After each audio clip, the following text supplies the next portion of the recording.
With basic maintenance done, it's time to start turning the Tacoma into the adventure vehicle I intended it to be.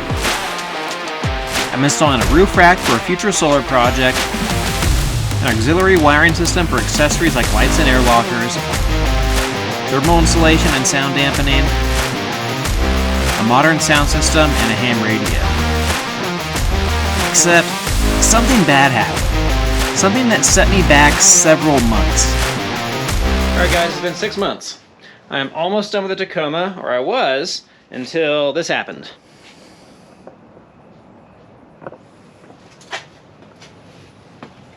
Ripped off the Nerf bar, destroyed that door, dented down a little bit, pushed in the bedside. The frame is still good. So, I was hit by a drunk driver, and there are no cameras involved. It was my word versus him, and well, it took a long time for insurance to figure out it was not my fault. Now, I have one of these. What I'm gonna do first is replace the door, then I'm gonna hammer out the bed, and then I'm going to work on pulling out that rocker panel and fixing the driver door. Not too worried about the rocker, honestly. First things first though, and then I'm coating the whole thing in bed liner. The rear door can't be saved, so the first step is to remove the trim pieces, both seat belts, and finally the door panel. Then I unbolt the door and install the new one, being careful to align it with the body and latches.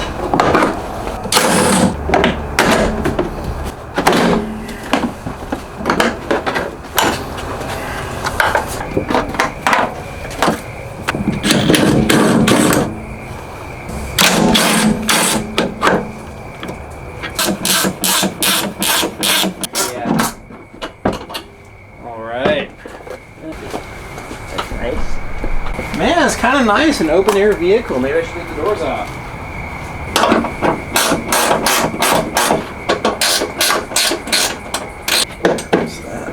Proper alignment is key to make sure the doors open and close smoothly. With the new door installed and the trim pieces already removed, now is the perfect time to install sound deadening and a sound system. I'm lining the interior of the body panels with a butyl rubber sound deadener that blocks road noise and doubles as an insulator, and I add closed cell foam in key areas for extra sound dampening, specifically for the speakers.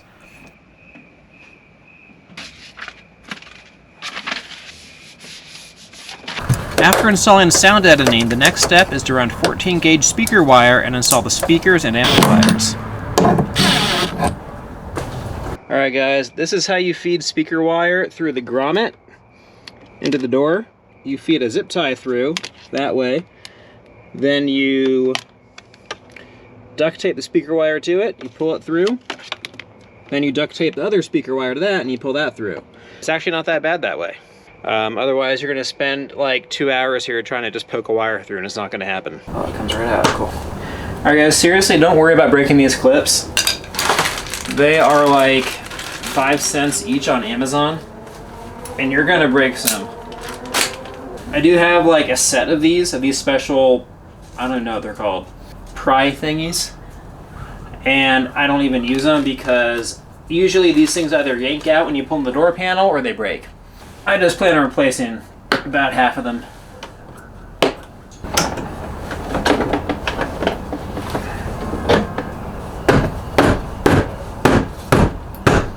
I am installing a complete auxiliary wiring system on my 08 Tacoma here. I'm setting it up for a sound system, air compressor, off-road lights, winch, all sorts of stuff. And I'm doing it right from the start. I am putting in a breaker, fuse panel, wiring to run power inside the cab, all sorts of stuff. This is one of those, switch panel. This is one of those things where it's best to do it right from the start and prepare the vehicle to get it ready for all the accessories you might add later on, not just adding wiring one thing at a time, because then you end up with a mess of wires, fuses, relays, all sorts of stuff. It's cluttered up, you can't figure out what's what. It's best to do it all from the start and just set it up so that you can easily add accessories later. That's exactly what I'm doing here. Here I'm installing an auxiliary fuse box bracket. It's stamped aluminum and ran me about $30 on eBay. Next is a heavy-duty marine-rated circuit breaker, along with a solid-state relay and fuse box for the 8-gang switch panel.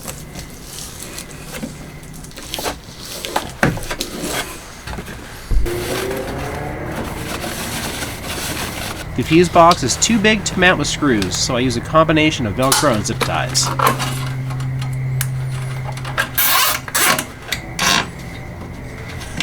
The breaker is mounted properly and the terminals are crimped and soldered.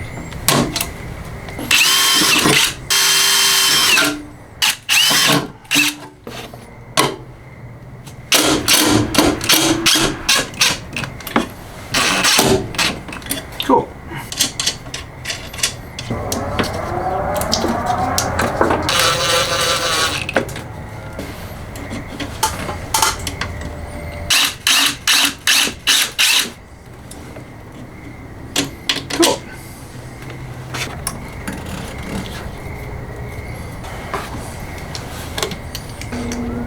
There we go.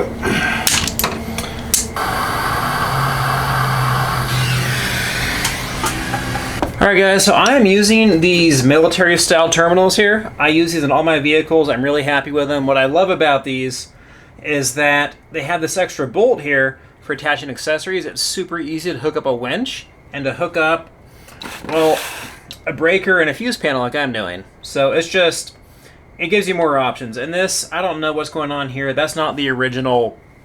This is not original. This one is. It's copper. It's nice, but whatever.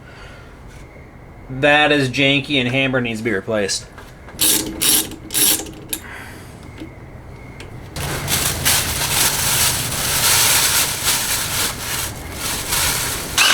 Make sure to wear your safety squints. Okay, I'm getting safety glasses. I don't want metal in my eye.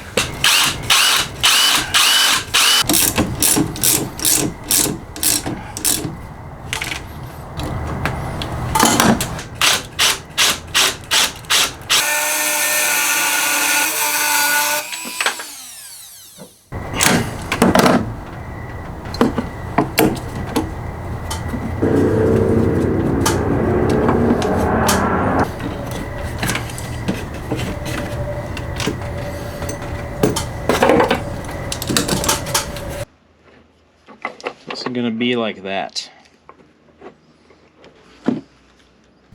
Next, I mount the switch panel to the overhead console.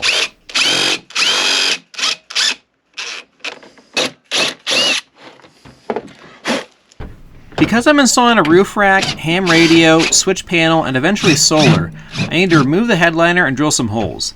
The best place for an antenna is the middle of the roof, which is exactly where I'm putting it. I fully line the roof with sound deadener and aluminized bubble wrap for insulation while I'm up there. Alright, so they don't actually make a roof rack for an access cab Tacoma. So this one is for a double cab. And this was 50 bucks because the guy put it together wrong and it did not fit. So he got it backwards. This is tapered. The big wide end should be in front, narrow end should be in back. He got it backwards. So we are going to, first of all, fix that and then chop it and re-weld it to make it shorter.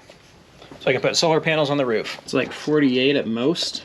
So I need to take probably about a foot off it, at least 10 inches.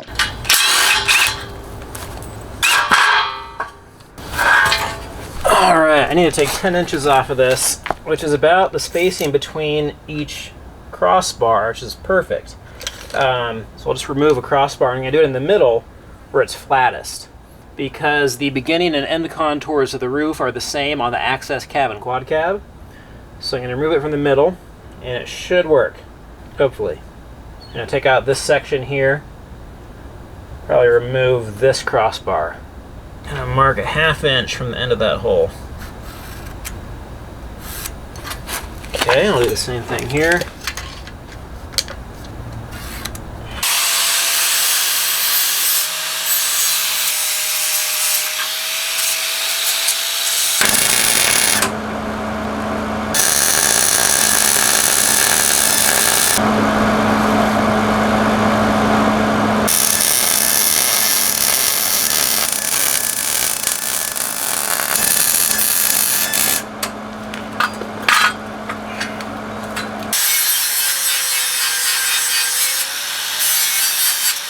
That honestly looks pretty good. I'm digging it. So, if you take 10 inches off these, they fit an access cab pretty well. Probably put the antenna around like right here or something. I'm gonna drill a hole for the radio antenna right here behind the second cross member, second crossbar. So that is the back of it right there. Middle's around there. I'll be putting the antenna about here. Do it right next to the spot weld. There we go. So we are using rib nuts, 1/4-inch bolts, and this fancy little tool to mount the roof rack.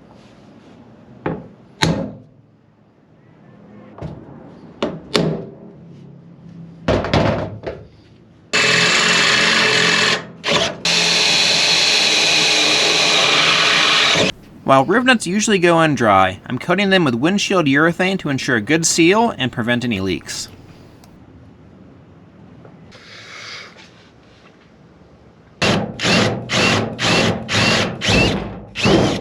Cool.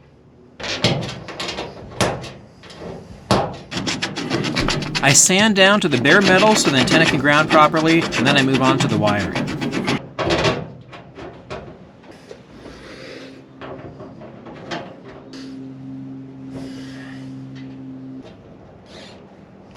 Cool.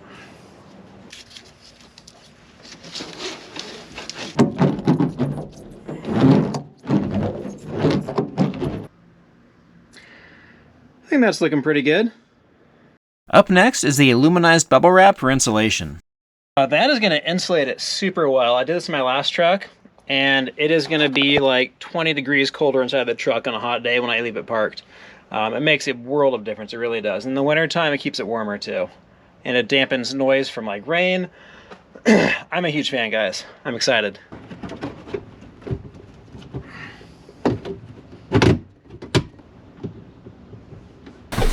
Finally, I installed the ham radio.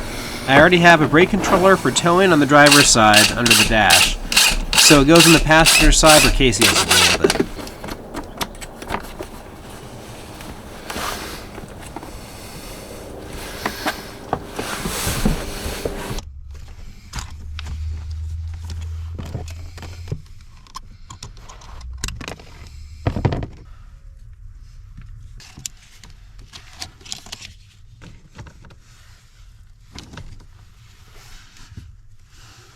Up next, I tackle the bodywork. Because I'm using bed liner, this part doesn't need to be terribly precise.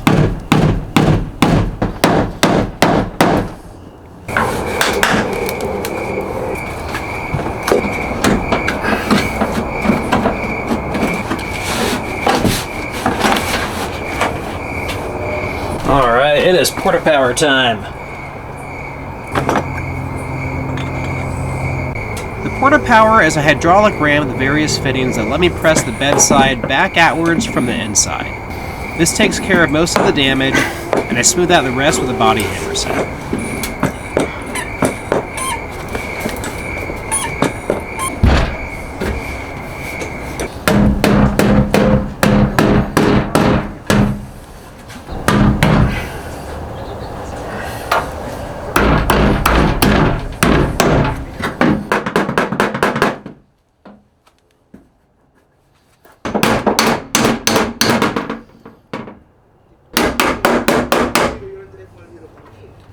The small dents that I can't hammer from the inside need to be pulled out. To do this, I use a stud welder and a slide hammer.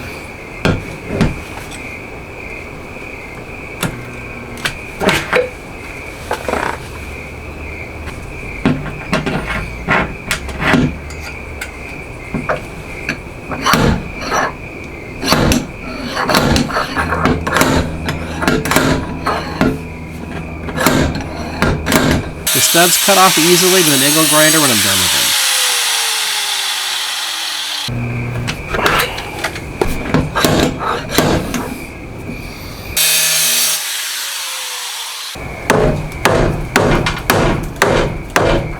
Oh, nice. I thought I was going to have to use the dent puller on this, but that's just hammering right back to where it should be. That's awesome.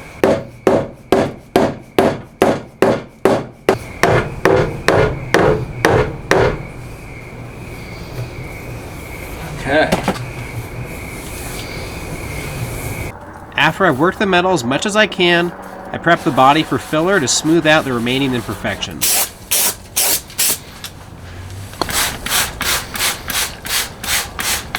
Wet sanding removes excess dust and lets me view my progress.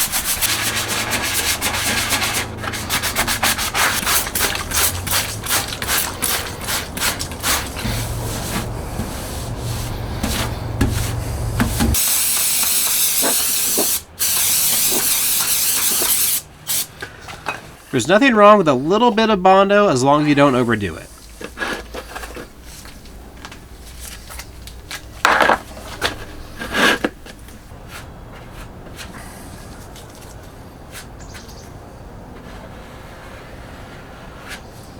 A little bit more.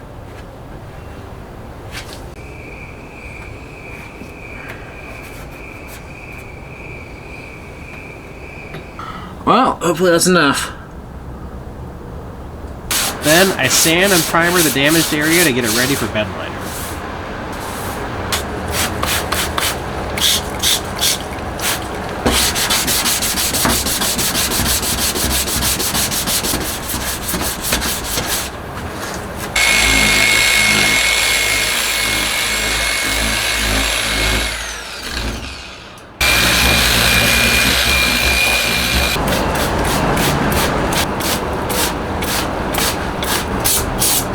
Brake cleaner cleans everything.